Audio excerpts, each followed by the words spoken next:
আচ্ছা গাইস, আপনি কি কখনো কল্পনা করছেন আমাদের ফ্রি ফায়ার গেমটার এই অবস্থা হয়ে যাবে? কখনোই কল্পনা করেননি। আমরা যারা ওল্ড প্লেয়াররা আছি তারা জাস্ট ওল্ড ফ্রি ফায়ারের কথা শুনলেই কসম খাড়া যায়।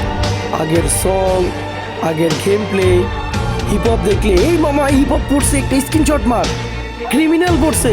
আরে বন্ধু, আজকে শুক্রবার, ডকটেক পূরণ করতে হইব। তুই খেলোস নাই, তোর কাস্টম পাবি না, তোর গিল্ডে কিক মারা দেবো রাত 12টার দিকে, শেষ, তুই আর কাস্টম পাবি না।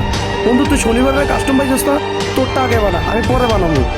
এমন দিন গেছে কাস্টম না পাই, একটা কাস্টম 50 থেকে 100 টাকা দিয়ে কিনে খেলছি আমরা ফ্রি ফায়ারটা। আজকে এই ফ্রি ফায়ারটার কী অবস্থা, 24 ঘন্টার জন্য কাস্টম দেয়, আনলিমিটেড কাস্টম দিয়ে রাখলেও কেউ খেলে না। গেমটা আগের মতো নাই ভাই, কিচ্ছু রেয়ার নাই ভাই। সত্যি ভাই, আমাদের গেমটা কি ছিল আগে, আমরা যদি কোনো হিরোইক, এক স্টার হিরোইক না, জাস্ট প্লাটিনাম ডায়মন্ডের কথাই বলি, উঠলে ভাই নিজেরে নিজে কিং ভাবতাম।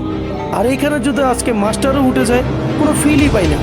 সত্যি ভাই, ওল্ড ফ্রি ফায়ার খুব মিস করি আগের বন্ধু বান্ধবগুলো, আগের গেম প্লেগুলো, আগের ফিলিংগুলো।